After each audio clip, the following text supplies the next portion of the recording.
നമ്മൾ ഇത് കളക്ടർക്കെല്ലാം പരാതി കൊടുത്താണ്. അതായത് MLA വന്നു, MP വന്നു, മന്ത്രിമാർ വന്നു, സുരേഷ് ഗോപി വന്നു. ഇവരെല്ലാം ഈ മേഖല സന്ദർശിച്ചാണ്. ഇതുവരെ സർക്കാരിൻ്റെ ഭാഗത്തു നിന്നോ അന്ന് യാതൊരു നടപടിയും ഉണ്ടായിട്ടില്ല. അത് ഞാൻ പഞ്ചായത്തിലും പറഞ്ഞിട്ടുണ്ട്, എല്ലാവരോടും പറഞ്ഞിട്ടുണ്ട്. ഇപ്പം എല്ലാവരും പറയും തോടിൻ്റെ പക്കത്ത് വര വെച്ചിട്ടല്ലേ എന്ന്. എനിക്ക് അതേ സ്ഥലമുള്ളൂ. പിന്നെ ഞങ്ങൾ ഈ 8-9 വീട്ടുകാരെ ഇവിടെ ഒരു മഴ കാണുമ്പോഴത്തേന് ഞങ്ങൾ പേടിച്ചിട്ടാണ് ഞങ്ങൾ ഇവിടെ കഴിഞ്ഞു കൂടുന്നത്. അത്യാവശ്യമായിട്ട് ഞങ്ങൾക്ക് വേണ്ടിയത് ഒരു വരയും സ്ഥലമാണ് വേണ്ടിയത്. ഇലക്ഷൻ വരുന്ന സമയത്ത് വോട്ട് ചോദിക്കാൻ വേണ്ടി വരും. പിന്നെ വരുന്നത് ഇങ്ങനെയൊക്കെയാണ്. ഈ വന്നവർ കണ്ടു പേർക്ക് പോകുന്നല്ലാതെ കണ്ട് നമുക്ക് ഇതുവരെയായിട്ടും നമുക്കൊരു ആവശ്യം എന്താണെന്ന് ചോദിച്ചാൽ, നമുക്ക് ഈ മഴക്കാലം വായിക്കഴിഞ്ഞാൽ നമ്മൾ 2 മാസത്തേക്ക് ഇവിടെയുള്ളവർക്ക് ഉറക്കമില്ല. കാരണം ഏത് സമയത്താണ് ഈ മഴ പെയ്ത് ഉരുള് പൊട്ടുക. അപ്പോൾ നമ്മളെ പോലെ വീട്ടിലുള്ള എല്ലാവരും നമ്മൾ ഉറക്കമുളച്ച് കാവലിൽ ഇരിക്കുവാണ്. ഏത് സമയം വിളി വന്നാലും നമ്മൾ അന്നേരം ഇവിടുന്ന് കെട്ടും കിടക്കെല്ലാം പെറുക്കി ഞങ്ങൾ ഓടണം.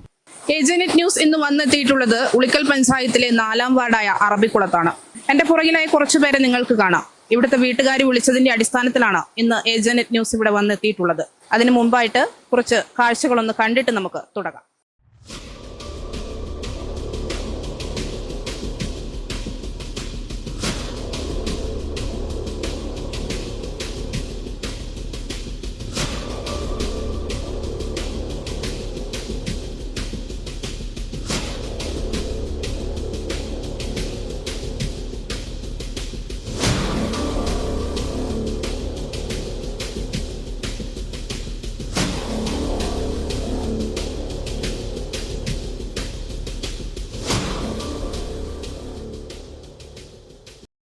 അപ്പൊ ഇവരോട് നമുക്കൊന്ന് ചോദിച്ചു നോക്കാം. എന്തായിട്ടാ നമ്മളെ വിളിക്കാനുള്ള കാരണം എന്താണെന്ന് പറയാം. വിളിക്കാനുള്ള കാര്യം വെച്ചാൽ 2018 ഇവിടെ ഉരുളുപൊട്ടി. അപ്പോൾ ഉരുളുപൊട്ടി കഴിഞ്ഞപ്പോൾ ഈ 2 ഭാഗത്തുനിന്നും കൂടിയാണ് ഉരുളുപൊട്ടി വന്നത്. അതായത് ഒന്ന് ഈ ഭാഗത്തും ഒന്ന് ഈ ഭാഗത്തും. അങ്ങനെ വന്നു കഴിഞ്ഞപ്പോൾ ഈ 9 വീട്ടുകാരെ ഇതിന് നടുക്കായിപ്പോയി. ഇവർക്ക് രക്ഷപ്പെടാൻ യാതൊരു മാർഗവും ഇല്ല. അവസാനം ഒരു വിധത്തിൽ ആണ് നമ്മൾ ഈ കയറ് കെട്ടിയിട്ടൊക്കെയാണ് നമ്മൾ ഇവിടുന്ന് അപ്പുറം കടന്നത്. അന്ന് കടക്കുമ്പം വയസ്സായ കാരണവന്മാരുണ്ടായിരുന്നു, നിത്യഗർഭിണിയായ ആൾക്കാരുണ്ടായിരുന്നു. ഇവരെല്ലാം ഞങ്ങൾ ഒരു വിധത്തിലാണ് അക്കരെ കടത്തിയത്. അന്ന് നമുക്ക് ഈ വിഷയം ഉണ്ടായിക്കഴിഞ്ഞപ്പം നമ്മൾ ഒരു കളക്ടർക്കെല്ലാം പരാതി കൊടുത്താണ്. അതായത് MLA വന്നു, MP വന്നു, മന്ത്രിമാർ വന്നു, സുരേഷ് ഗോപി വന്നു. ഇവരെല്ലാം ഈ മേഖല സന്ദർശിച്ചാണ്. പക്ഷെ നമ്മൾ ഇതുവരെ നമുക്ക് സ്വസ്ഥമായി കടന്നുറങ്ങണം. അതിനുള്ളൊരു തീരുമാനത്തെപ്പറ്റി ഇതുവരെ സർക്കാരിൻ്റെ ഭാഗത്തു നിന്നോ അന്ന് യാതൊരു നടപടിയും ഉണ്ടായിട്ടില്ല. നമ്മളന്ന് കളക്ടർക്ക് പരാതി കൊടുത്തിട്ട് പോലും ആ ഫയലുകൾ തികച്ചും അന്ന് താലൂക്ക് ഓഫീസിൽ കെട്ടിക്കിടക്കുകയില്ല. അവരിതിന് ആ രംഗത്തേക്കേ വന്നിട്ടില്ല. നമുക്കൊരു ആവശ്യം എന്താണെന്ന് ചോദിച്ചാൽ, നമുക്ക് ഈ മഴക്കാലം വായിക്കഴിഞ്ഞാൽ നമ്മൾ 2 മാസത്തേക്ക് ഇവിടെയുള്ളവർക്ക് ഉറക്കമില്ല. കാരണം ഏത് സമയത്താണ് ഈ മഴ പെയ്ത് ഉരുള് പൊട്ടുക. അപ്പോൾ നമ്മളെ പോലെ വീട്ടിലുള്ള എല്ലാവരും നമ്മൾ ഉറക്കമുളച്ച് കാവലിൽ ഇരിക്കുവാണ്. ഏത് സമയം വിളി വന്നാലും നമ്മൾ അന്നേരം ഇവിടുന്ന് കെട്ടും കിടക്കെല്ലാം പെറുക്കി ഞങ്ങൾ ഓടണം. ഇപ്പോൾ ഈ 2018 നമ്മൾ ഈ സംഭവം ഉണ്ടായതിന് ശേഷം ഈ 26 വരെ നമ്മുടെ അനുഭവം ഇതാണ്. എല്ലാ വർഷവും നമ്മൾ കെട്ടും കിടക്കെടുത്തുനിന്ന് ഓടുക. അവിടെ പോയി ഒന്നെങ്കിൽ ക്യാമ്പിൽ പോവുക, അല്ലെങ്കിൽ അവിടെ കടത്തന്നെ പോയിരിക്കുക. അതിനുശേഷമാണ് മഴ കുറഞ്ഞു കഴിയുമ്പോഴാണ് നമുക്ക് ഇങ്ങോട്ട് കടന്നു വരാൻ പറ്റുക. നമ്മുടെ ഭാഗത്ത് നോക്ക്, വയസ്സായ കാരണന്മാരുണ്ട്, എല്ലാവരും സുഖമില്ലാത്തവരാണ്. ഇവിടെ പിള്ളേർ സ്കൂളിൽ പോകുന്നുണ്ട്. എല്ലാവർക്കും കടന്നു പോകേണ്ട ഏക ഒരു മാർഗം ഈ റോഡാണ്. ഈ റോഡിൻ്റെ അവസ്ഥ നിങ്ങൾ കാണുന്നില്ലേ? ഇവിടെ എങ്ങനെ ഞങ്ങൾ കടന്നു പോകും? ഞങ്ങൾക്ക് സ്വസ്ഥമായിട്ട് ജീവിക്കണം. ആ ജീവിക്കാനുള്ള ഒരു സംവിധാനം സർക്കാരിൻ്റെ ഭാഗത്തുനിന്ന് നമുക്ക് ഉണ്ടാക്കണം. നമുക്ക് ആഗ്രഹിക്കുന്ന വെച്ചാൽ നമുക്ക് ഒരു സ്ഥലവും വീടും, ഇതാണ് നമ്മുടെ ആവശ്യം. അതനുസരിച്ച് അത് ചെയ്യാൻ നമ്മൾ ആർക്കല്ലോ പരാതി കൊടുത്തു, നമ്മൾ എല്ലാവർക്കും പരാതി കൊടുത്തു. നമ്മൾ ഈ 5-8 വർഷം 6-7 വർഷമായിട്ട് ഇതിന് പുറകെ ഇന്ന് വരെ നമ്മൾക്ക് ഒരു അനുകൂലമായ ഒരു നിലപാടും കാണുന്നില്ല.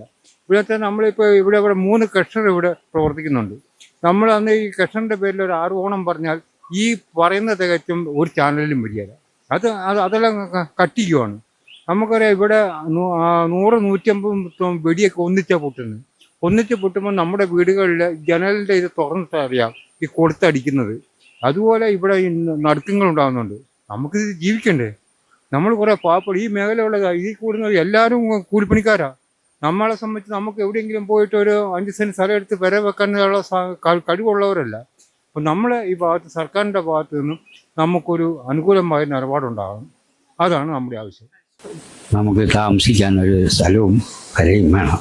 ഈ വർഷാവർഷ അവസ്ഥ ഇവിടെ തുടരുവാണല്ലേ? തുടരുവാണ്. 2018 തൊട്ട് 26 എത്തുന്നിട്ട് മാറ്റം. ഈ 2018 എൻ്റെ ഒരു മൂത്ത മോൻ്റെ പെര പോയി. അവരിപ്പം ചപ്പങ്കരിയിലാണ് താമസം. പിന്നെ വേറെ ആളിൻ്റെയും പോയി. 2 പേരെ ഇതേവരെ അവർ ഒരു പരിപാടിയും ചെയ്തിട്ടില്ല. ഞങ്ങൾക്കത് അത്യാവശ്യമായിട്ട് ഞങ്ങൾക്ക് വേണ്ടിയത് ഒരു പെരയും സ്ഥലമാണ് വേണ്ടിയത്. അല്ലാതെ വേറെ ഒന്നും ഞങ്ങൾക്ക് വേണമെന്ന് ഞങ്ങൾ പറയുന്നില്ല. ഒരു നടപടി ഉണ്ടാകുമെന്ന് നമുക്ക് പ്രതീക്ഷിക്കാം. 2 പ്രാവശ്യം ക്യാമ്പിലേക്ക് പോയത്. അതെ ഈ പ്രാവശ്യം 2 പ്രാവശ്യം പോയി. ആദ്യം 3 ദിവസം പോയി അവിടെ കിടന്നു. പിന്നെ വീട്ടിലേക്ക് വന്നു. പിന്നെയും പഞ്ചായത്തിന് ആളെല്ലാം കൂടെ വന്നിട്ട് കൂട്ടി പിന്നെയും പോയി. ഇവിടെ ആദ്യമായിട്ട് 2002 ഒരു പ്രാവശ്യം ഉരുള് പൊട്ടി. അത് ഈ മലയുടെ അങ്ങേ ഭാഗത്തു നിന്നായിരുന്നു. അപ്പോൾ ആ ഉരുള് പൊട്ടിയ സമയത്ത് പിന്നെ ഒരു വീട്ടുകാർ തലേ വർഷം വീട് വെച്ച് പഞ്ചായത്തിൽ നിന്ന് വീട് വെച്ച് കൊടുത്തിട്ട് താമസമാക്കിയിട്ട് 1 വർഷം തികഞ്ഞില്ലായിരുന്നു. അവിടെ 4 മക്കളും അവരപ്പനും അമ്മയും രാത്രി 12 മണി സമയത്താണ് ഉരുള് പൊട്ടുന്നത്. അന്നേരം അവർ രാത്രി ഇറങ്ങി കടക ഓടിയതുകൊണ്ട് അവർ രക്ഷപ്പെട്ടു. അതിൻ്റെ തൊട്ട് താഴെയുള്ള വീടിൻ്റെ പകുതി ഭാഗവും ആ വീട് തറയടക്കം പോയി. അതിനകത്ത് ശേഷിച്ചത് ഒരു ഭിത്തിയിൽ ഒരു ബൈബിള് വെച്ചിരുന്നു, ഒരു ഭിത്തിയലമാര്, അത് മാത്രമേ ശേഷിച്ചുള്ളൂ അവരുടെ. അതങ്ങനെ കഴിഞ്ഞു പോയി. അത് കഴിഞ്ഞപ്പം ആണ് 2018 ഉരുൾ പൊട്ടുന്നത്. 2018 ഉരുൾ പൊട്ടിയപ്പോൾ ഞങ്ങൾ ഈ 9 വീട്ടുകാർ, ഈ താഴത്തെ അമടക്കാട്ടിൽ എന്ന് പറഞ്ഞ വീട്ടുകാരടക്കം ഞങ്ങൾ 14 ദിവസം ഇവിടെ അക്കരെ ഒരു വീട്ടിൽ ക്യാമ്പിൽ പോയി കിടന്നു. അന്നേരം സുരേഷ് ഗോപി വന്നു, ശ്രീമതി ടീച്ചർ വന്നു, ഇവരെല്ലാം വന്നു. അത് കഴിഞ്ഞ് പിന്നെ ഇതിൻ്റെ മേലുദ്യോഗസ്ഥന്മാർ വന്നിട്ട് ഈ മലക്കെല്ലാം കയറി നോക്കിയായിരുന്നു. അന്നും അവർ പറഞ്ഞു ഇനി ഇത് പൊട്ടാൻ സാധ്യതയുണ്ടെന്ന്. ഇതൊക്കെ പറഞ്ഞു പോയതല്ലാതെ ഞങ്ങൾക്ക് ആർക്കും ഒരു ഉപകാരം ഉണ്ടായിട്ടില്ല. പിന്നെ ഞങ്ങൾ ഈ 8-9 വീട്ടുകാരെ ഇവിടെ ഒരു മഴ കാണുമ്പോഴത്തേന് ഞങ്ങൾ പേടിച്ചിട്ടാണ് ഞങ്ങൾ ഇവിടെ കഴിഞ്ഞു കൂടുന്നത്.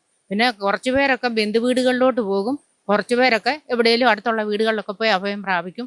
അതുപോലെ ഈ കഴിഞ്ഞ മുമ്പത്തെ വർഷം ഞങ്ങൾ ഒരു ദിവസം രാത്രി ഇതുപോലെ മഴ ശമിക്കാതെ പെയ്തപ്പോൾ അക്കരെ ഒരു കടയുണ്ട്. ആ കടത്തിനെ പോയി ഞങ്ങൾ 12:30-1 മണി വരെ കുത്തിയിരുന്നു. പിന്നെ മഴ ഇച്ചിരി കുറഞ്ഞു എന്ന് കണ്ടപ്പോൾ ഞങ്ങൾ എല്ലാവരും തിരിച്ചു കയറി വീണ്ടും പോന്നു. അങ്ങനെ ഭയങ്കര പേടി സ്വപ്നമായിട്ടുള്ള ഒരു ജീവിതമാണ് ഞങ്ങൾ ഇവിടെ കിടക്കുന്നത്. ഈ കഴിഞ്ഞ പ്രാവശ്യം ഉരുള് പൊട്ടുമ്പോൾ ഞാൻ പിന്നെ ഇവിടെ ഇല്ലായിരുന്നു. എനിക്കൊരു പുറത്ത് ചെറിയ ഓപ്പറേഷനായിട്ട് എൻ്റെ മകളുടെ അടുത്ത് ഞാൻ ഒറ്റയ്ക്കാണ് ഇവിടെ താമസിക്കുന്നത്. ഭർത്താവില്ല, 3 പെൺമക്കൾ, അവരെയും കെട്ടിച്ചു വിട്ടു. അപ്പം അങ്ങനെ എല്ലാവരും ദുരിതം അനുഭവിച്ച് ജീവിക്കുന്ന ആൾക്കാരാണ്. പിന്നെ ഒരു മഴക്കാലം വരുമ്പോൾ ഈ തോട് ഞങ്ങൾക്ക് അപ്പുറം ഇപ്പുറം കിടക്കാൻ ഒരു നിവൃത്തിയില്ല. ഇനി ഈ തോട് എന്തെങ്കിലും ഒരു പാലം ഇടുകയോ എന്തെങ്കിലും അങ്ങനെ ഒരു ഉപകാരം ചെയ്യുമോ, അല്ലെങ്കിൽ ഞങ്ങളെ ഇത്രയും വീട്ടുകാരെ സുരക്ഷിതമായിട്ട് എവിടെയെങ്കിലും ഞങ്ങൾക്ക് സമാധാനത്തിൽ കിടന്നൊന്ന് അന്തി ഉറങ്ങാനുള്ള ഒരു സൗകര്യം ഞങ്ങൾക്ക് ഒരുക്കി തരണം. അതേ ഞങ്ങൾക്ക് പറയാനുള്ളൂ. അങ്ങനെയാണ് ഞങ്ങളുടെ ഈ ഭാഗത്തിൻ്റെ അവസ്ഥ. അതുകൊണ്ട് ഈ 8-9 വീട്ടുകാരെ ഞങ്ങൾ ഒറ്റപ്പെട്ട ഒരു ജീവിതമാണ് ഇവിടെ. അങ്ങനെയാണ് ഞങ്ങളുടെ അവസ്ഥ. പിന്നെ പരിഹാരമായിട്ട് എന്തെങ്കിലും ഞങ്ങൾക്ക് ചെയ്തേ പറ്റൂ, ഗവൺമെൻറ്റിൻ്റെ ഭാഗത്തുനിന്ന് ഉണ്ടായേ പറ്റൂ. അതേ ഞങ്ങൾക്ക് പറയാനുള്ളൂ. ഒരു 3 സെൻറ്റ് സ്ഥലം എനിക്കുണ്ടായിരുന്നു. ആ ഉള്ള സ്ഥലത്ത് ഞാൻ വീട് വെച്ചു. അത് തോടിൻ്റെ സൈഡായിരുന്നു. പക്ഷേ അന്ന് അങ്ങനെ വെള്ളമൊന്നും വന്ന് കയറുന്നല്ല, ഈ പോറേന്ന് വരുന്ന കല്ലും മണ്ണും കയറിയിട്ട് അവിടെ ഇങ്ങനെ നികന്നു പോകുക തോട്. അപ്പോൾ ആ വെള്ളം നികന്ന വെള്ളം എൻ്റെ വീട്ടിലേക്കാണ് വന്ന് കയറുന്നത്. അങ്ങനെ ഈ പ്രാവശ്യം വന്ന് വെള്ളം വരയ്ക്കാട്ട് കയറി. പിന്നെ എനിക്ക് ആ തോടിൻ്റെ അവിടെ ഒരു പാലവും വേണം. അത് ഞാൻ പഞ്ചായത്തിലും പറഞ്ഞിട്ടുണ്ട്, എല്ലാവരോടും പറഞ്ഞിട്ടുണ്ട്. ഇപ്പോൾ എല്ലാവരും പറയുന്നത് തോടിൻ്റെ പക്കത്ത് വര വെച്ചിട്ടല്ലേ എന്ന്. എനിക്ക് അതേ സ്ഥലമുള്ളൂ. മക്കൾക്കെല്ലാം കൊടുത്തു കഴിഞ്ഞ് ബാക്കിയുണ്ടായിരുന്ന അത്രയേ ഉള്ളൂ. അപ്പോൾ മക്കളൊന്നും അവർക്ക് പറ്റത്തില്ലാത്തതുകൊണ്ട് ഞാൻ സ്വന്തമായൊരു വീടിന് അപേക്ഷ വെച്ചു. എനിക്ക് പാസ്സായി. എനിക്കുള്ള എഗ്രിമെൻറ്റ് അങ്ങോട്ട് കൊടുത്തു. അപ്പോൾ അങ്ങനെ പാസ്സായി കിട്ടിയതാണ്. ഇപ്പോൾ എല്ലാവരും പറയുന്നത് തോടിൻ്റെ പക്കത്ത് വര വെച്ചോണ്ടല്ലേ എന്ന്. ഉള്ളിടത്തല്ലാതെ വെക്കാൻ പറ്റുമോ? ഞാൻ പഞ്ചായത്തിൽ പറഞ്ഞു എനിക്ക് സ്ഥലം വാങ്ങാൻ പൈസയില്ല. സ്ഥലം വാങ്ങാൻ പറഞ്ഞു എന്നോട്. ഞാൻ പറഞ്ഞു എനിക്ക് പൈസയില്ല, 2 ലക്ഷം രൂപ കൊടുത്താൽ 5 സെൻറ്റ് സ്ഥലം തരാമെന്ന് ഒരാൾ പറഞ്ഞു. പക്ഷെ അതില്ലാന്നിട്ട് ഞാൻ വാങ്ങിയില്ല. ഞാൻ പറഞ്ഞു ഈ രേഖപ്രകാരം നിങ്ങൾ തരുവാനേട്ടാ. അങ്ങനെ തന്നിട്ട് പെരയുടെ പണി തീർന്നില്ല, അതിന് മുമ്പേ വെള്ളം കയറി. ഇപ്പോൾ ആ വെള്ളം ഒന്ന് അവിടെ കയറാത്ത പോലെ ആക്കി തരണമെന്ന് പ്രസിഡന്റിനോടൊക്കെ പറഞ്ഞിട്ടുണ്ട്. അവർ വരാമെന്ന് പറഞ്ഞ് ആരും അങ്ങോട്ട് വന്നിട്ടില്ല. ആ കടയുടെ തൊട്ട് പുറകിലായിട്ടാണ് ഒരു പാലം കടന്ന് തോടിൻ്റെ ഒക്കത്ത് തന്നെയാണ് വീട്. ആ തോട് ഇച്ചിരി കാത്തു വിട്ടാൽ എനിക്ക് വെള്ളത്തിൻ്റെ ശല്യം കുറയും. സമയത്ത് ഞാനിവിടെ ഇല്ലായിരുന്നു. എൻ്റെ ഭർത്താവും ഒരു കുഞ്ഞു മോളും ഉണ്ടായിരുന്നുള്ളൂ. ഞാനവിടുന്ന് പണിക്ക് വരുമ്പോൾ ഇവിടെ എത്തുമ്പോഴാണ് ഭയങ്കര വെള്ളം വന്നേക്കണേ. അപ്പോൾ കൊച്ചും ഭർത്താവും എൻ്റെ ഭർത്താവ് ഇപ്പോൾ സംസാരിച്ചത് ഇവിടെ ഈ വീട്ടിൽ നിൽക്കണം. അവരുടെ അമ്മേനെ തോട് കടത്തിയിട്ടില്ല. മേളിലൊരു ഗർഭിണി ഉണ്ടായിരുന്നു. പിന്നെ അതിൻ്റെയും മുകളിൽ കറിയാച്ചേട്ടൻ എന്ന് പറഞ്ഞൊരു ചേട്ടൻ പ്രായമുള്ളതിന് അവരെയൊക്കെ 2-3 വീട്ടുകാർ തോട് കടത്തുകയാണ് ചെയ്തത്. അപ്പോൾ അങ്ങനെ ഈ കഴിഞ്ഞ വർഷം ഞങ്ങൾ കടത്തിനെ പോയിരുന്നു. ഇതെല്ലാ വർഷവും ഇങ്ങനെ ആയാൽ ഞങ്ങൾക്ക് ബുദ്ധിമുട്ടാണ്. അതുകൊണ്ട് നമ്മൾ പലവട്ടം ഇതിനുള്ള അപേക്ഷകളും എല്ലാം നമ്മൾ കൊടുത്തതാണ്. ഇതിനൊന്നും നമുക്ക് യാതൊരു തീരുമാനങ്ങളോ ഒന്നും ഇതുവരെ വന്നിട്ടില്ല. എല്ലാവരും ഒന്ന് വന്നു പോകും, പിന്നെ ഇല്ല. പിന്നെ ഇവർ ഇലക്ഷൻ്റെ സമയത്ത് വരും, ഇലക്ഷൻ വരുന്ന സമയത്ത് വോട്ട് ചോദിക്കാൻ വേണ്ടി വരും. പിന്നെ വരുന്നത് ഇങ്ങനെയൊക്കെയാണ്. ഈ വന്ന് അവർ കണ്ടു പെറുക്കി പോകുന്നല്ലാതെ കണ്ട് നമുക്ക് ഇതുവരെയായിട്ടും കേരളത്തിൻ്റെ സർക്കാരിൻ്റെ ഒരു സർക്കാർ ഭരിച്ചാലും നമുക്ക് യാതൊരു ആനുകൂല്യങ്ങളും അല്ല ഞങ്ങളെ ഇവിടുന്ന് 8 വീട്ടുകാരിൽ നിന്ന് മാറ്റി താമസിപ്പിക്കാനുള്ള യാതൊരു നടപടിയും ഇന്ന് വരെ ഉണ്ടായിട്ടില്ല. നാളെ ഇപ്പോൾ എങ്ങനെ എല്ലാവരും പ്രായമുള്ളവരാണ്. എനിക്ക് സുഖമില്ലാത്ത നിൽക്കുന്ന പലർക്കും സുഖമില്ലാത്ത ആൾക്കാരാണ്. അപ്പോൾ അതുകൊണ്ട് നമുക്ക് ബുദ്ധിമുട്ടുള്ളതുകൊണ്ട് എന്തെങ്കിലും ഒരു തീരുമാനം സർക്കാരിൻ്റെ ഭാഗത്തുനിന്ന് ഉണ്ടാകണം. അതിനു വേണ്ടിയാണ് നമ്മളിങ്ങനെ മെമ്പറിന്റെ ഭാഗത്തുനിന്നുള്ള ഒരു പ്രതികരണം മെമ്പർ ഇപ്പോൾ എടുത്ത് പഴയ മെമ്പറിൻ്റെ അടുത്ത് ഒരു സുഖമായി ഉണ്ടായിട്ടില്ല. ഇപ്പോൾ മെമ്പർ കയറിയത് 2 മാസമേ ആയിട്ടുള്ളൂ. അതുകൊണ്ടാണ് പറഞ്ഞത് ഇങ്ങനെ ഇവിടെ വരുക എല്ലാം എല്ലാം വന്നു. ഇന്ന് മെമ്പറെ നമ്മൾ വിളിച്ചിട്ടുണ്ടായിരുന്നു. മെമ്പർക്ക് എന്തോ അസൗകര്യമുണ്ട്, അവർ വന്നെടുക്കട്ടെ എന്നാണ് പറഞ്ഞത്. പഞ്ചായത്തിലും അറിയിച്ചതാണ്. പഞ്ചായത്തിലെല്ലാം നമ്മൾ അറിയിച്ചതാണ്. ഓരോ പ്രാവശ്യം മാറി മാറി ഭരിക്കുന്ന ആൾക്കാരാണല്ലോ. അവർക്കിതൊന്നും നമ്മൾക്ക് ഇങ്ങനെ ഒരു 8 വീട്ടുകാർ ഇവിടെ ഉണ്ടെന്നുള്ള യാതൊരു ഇതും അവർക്കില്ല. വോട്ടിൻ്റെ സമയത്ത് എല്ലാവരും വരും. ഇപ്പോൾ ഉള്ള മെമ്പർ വന്നിട്ട് 2 മാസമേ ആയിട്ടുള്ളൂ. അത് നമുക്ക് അനുകൂലമായിട്ട് വരും. പുള്ളി പറഞ്ഞാലും മറ്റേ അവിടെ നിന്ന് വേണമല്ലോ അതിൻ്റെ ഓർഡർ വരണമെങ്കിൽ. അങ്ങനെയുള്ള പല ഇതുമുണ്ട്. അങ്ങനെയുള്ള പല ബുദ്ധിമുട്ടുകളും നമുക്ക് ഇനി ഇച്ചിരി കഴിയുമ്പോൾ നമുക്ക് ഇതിലേക്കൊന്നും ഇറങ്ങാൻ പറ്റില്ല. ഭയങ്കര തെന്നി തെറിച്ച കിടക്കുന്നത് ആ വീടിൻ്റെ. അപ്പോൾ അവിടെ നിന്ന് ഇറങ്ങി വരണമെങ്കിലുള്ള കാലൊക്കെ നമ്മളിങ്ങനെ മെല്ലെ പിച്ച വെച്ച് കൊച്ചുപിള്ളേർ പിച്ച വെക്കുമ്പോഴാണ് ഞങ്ങൾ ഇറങ്ങി വരുന്നത്. ഇതിൻ്റെ മുകളിലേക്കുള്ളവരുടെയും സ്ഥിതി അങ്ങനെ തന്നെയാണ്. അപ്പോൾ എന്തെങ്കിലും ഒരു ഇത് ഞങ്ങൾക്ക് കിട്ടണം. അതിന് വേണ്ടി ഇവിടെ 8 വീട്ടുകാർ. പിന്നെ ഇതിൻ്റെ എല്ലാം കൂടെ ചെന്ന് അവസാനിക്കുന്നത് അവിടെ ഒരു വീടുണ്ട്. ആ വീട്ടിൻ്റെ മുറ്റത്തും അവരുടെ പരിസരത്തും അവരുടെ കന്നാലിക്കൂട്ടലും കിണറ്റിലുമാണ് ഇതിന് ഇവിടെ നിന്നൊക്കെ ഒഴുകി വരുന്നത്. അവർ ചേട്ടന് സുഖമില്ലാണ്ടിരിക്കണം. അവർ ചേട്ടനെയും കൊണ്ട് അവരുടെ പാങ്ങളുടെ വീട്ടിലേക്കാണ് പോകുന്നത്. ഈ 2 പ്രാവശ്യം അവരങ്ങനെ തന്നെയാണ് പോയത്. ഈ ഭാഗത്തുനിന്ന് വരുന്ന മൊത്തം വരുന്നത് അങ്ങോട്ടേക്കാണ് വരുന്നത്. അതുകൊണ്ട് എന്തെങ്കിലും ഒരു ഇത് ഞങ്ങൾക്ക് കിട്ടണം. അതിനു വേണ്ടിയാണ് നമ്മൾ നിങ്ങളെ വിളിച്ചു വരുത്തിയതും. അങ്ങനെയൊക്കെ ആയിട്ട് എൻ്റെ മക്കളൊക്കെ കിടക്കുന്ന ഓരോ സ്ഥലം വഴിയാണ്. അവർക്ക് വന്ന് നമ്മളെ രക്ഷപ്പെടുത്താനൊന്നിനും പറ്റത്തില്ല. ഇന്നും പോയി നാളെ പോയി നമുക്കും സുഖമില്ലാതെയൊക്കെ വരും. അങ്ങനെയുള്ളൊരവസ്ഥയിലാണ് ഇപ്പോൾ ഉള്ളത്. അതിനെന്തെങ്കിലും ഒരു തീരുമാനം കിട്ടണം. അതിന് വേണ്ടിയിട്ടാണ് എല്ലാവരും കൂലിപ്പണി എടുത്തിരിക്കുന്നത്. ഈ 2 കുഞ്ഞുങ്ങൾ സ്കൂളിൽ പോകുന്ന അവരൊക്കെ പണിക്ക് പോകാതെ ഇവിടെ ഇരിക്കുന്നു. ഇന്ന് 3-4 പിള്ളേർ സ്കൂളിൽ പോകാതെ അതിന് കാവലിരിക്കുകയാണ് തന്തയും തള്ളയൊക്കെ. അങ്ങനെയുള്ള ബുദ്ധിമുട്ടുകളൊക്കെ പലതും നമുക്കിവിടെ സംഭവിക്കുന്നുണ്ട്. അതുകൊണ്ട് എന്തെങ്കിലും ഒരു ഒന്നാമത് തന്നെ ഇതെല്ലാം പോയി കിടക്കുക. നിങ്ങളെ കയ്യെ പിടിച്ച് അക്കരെ കിടത്തണമെങ്കിൽ ഈ വെള്ളം വന്നാൽ ഈ തന്തയും ഒരു പണിക്ക് പോകുന്ന പണിയെടുക്കാതെ ഞങ്ങൾക്ക് ആർക്കും ജീവിക്കാൻ പറ്റുന്നതല്ല. അങ്ങനെയുള്ള ബുദ്ധിമുട്ടുകളുണ്ട്. അതുകൊണ്ട് അതിനെന്തെങ്കിലും ഒരു നടപടി നമുക്ക് കിട്ടണം. 2018 ഇവിടെ ശക്തമായ ഉരുളുപൊട്ടലുണ്ടായി. 6-7 സ്ഥലത്ത് ഉരുളുപൊട്ടി. അന്ന് ഇവിടെ മൊത്തം എല്ലാ ഭാഗങ്ങളും നശിച്ചു പോയതാണ്. അതിനുശേഷം എല്ലാ വർഷവും ഞങ്ങൾ മഴക്കാലമാകുമ്പം നമ്മുടെ സാധനങ്ങളൊക്കെ എടുത്ത് ക്യാമ്പിലേക്ക് പോവുക, അല്ലെങ്കിൽ ബന്ധുക്കളുടെ വീട്ടിലേക്ക് പോവുക, അങ്ങനെയാണ് ചെയ്തുകൊണ്ടിരിക്കുന്നത്. അതിനൊരു മാറ്റം ഇതുവരെ ഉണ്ടായിട്ടില്ല. 2018 മുമ്പ് ഇവിടെ ഭയങ്കര ശക്തമായ ഉരുളുപൊട്ടലുണ്ടായിട്ടുണ്ട്. അപ്പോൾ അത് കഴിഞ്ഞ ദിവസം ഉരുള് പൊട്ടിയപ്പോഴും പിന്നെ ഞങ്ങൾ വീട്ടിലുണ്ട്. പിന്നെ വൈകുന്നേരം സാധനങ്ങളൊക്കെ എടുത്ത് വേറെ വീടുകളിലേക്ക് പോവുക, പിന്നെ അല്ലെങ്കിൽ ക്യാമ്പിലേക്ക് പോവുക, അങ്ങനെയാണ് ഇപ്പം നിലവിൽ നടന്നുകൊണ്ടിരിക്കുന്നത് ഇവിടെ സംഭവം. അപ്പം അതിനൊരു പരിഹാരമായിട്ട് ഞങ്ങളെ വേറൊരു ശാസ്ത്രമായ ഒരു സ്ഥലത്തേക്ക് മാറ്റുക എന്നാണ് നമുക്ക് അധികാരികളോട് പറയാനുള്ളത്. അപ്പം ഈ മലയുടെ എല്ലാ ഭാഗത്തുനിന്നും ഉരുള് പൊട്ടിക്കഴിഞ്ഞാൽ മഴക്കാലമായി കഴിഞ്ഞാൽ ആർക്കും പണിക്ക് പോകാൻ പറ്റില്ല. എന്നുവെച്ചാൽ ഇത് എപ്പോഴാണ് പൊട്ടി വരുന്നതെന്ന് അറിയില്ല. അപ്പം മഴക്കാലമൊക്കെ ആയിരിക്കും ശക്തമായ മഴ പെയ്താൽ എല്ലാവരും വീടുകളിൽ തന്നെ ഇരിക്കും. സന്ധ്യ ആകുമ്പം ക്യാമ്പ് ഓർക്കും, ക്യാമ്പിലേക്ക് പോകും, അല്ലെങ്കിൽ ബന്ധുക്കളുടെ വീട്ടിലേക്ക് പോകും. സാധനങ്ങളൊക്കെ കെട്ടി മഴയായി കഴിഞ്ഞാൽ സാധനങ്ങളെല്ലാം കെട്ടി വെച്ച് റെഡിയായിട്ടിരിക്കുകയാണ് പോകാൻ വേണ്ടി. അപ്പോൾ അതാണ് ഞങ്ങളുടെ അവസ്ഥ. അപ്പോൾ അതിനൊരു ശാശ്വത പരിഹാരം പിന്നെ പഞ്ചായത്തിൽ നിന്നോ അധികൃതർ നോക്കിയിട്ട് ചെയ്യുക. അതാണ് ഞങ്ങൾക്ക് പറയാനുള്ളത്. ഇപ്പം നമ്മൾ ഇവിടുത്തെ കുടുംബങ്ങൾ പറഞ്ഞ് അവരുടെ ദുരവസ്ഥയൊക്കെ കണ്ടും കേട്ടും ഒക്കെ അറിഞ്ഞു. ഞാനിപ്പോൾ നിൽക്കുന്നതും ഈ ഒരു ഉരുൾപൊട്ടലുണ്ടായി തകർന്ന പാലത്തിലാണ്. അതായത് കോൺക്രീറ്റ് പാലമായിരുന്നു ഇവിടെ. എന്നാൽ ഇന്ന് അവിടെ ഒരു തോട് മാത്രമായി മാറിയിരിക്കുകയാണ്. ഇവിടുത്തെ കുടുംബങ്ങൾക്ക് അപ്പുറം ഇപ്പുറം പോകാനായിട്ടുള്ള ഒരു സാഹചര്യം നിലവിലില്ല.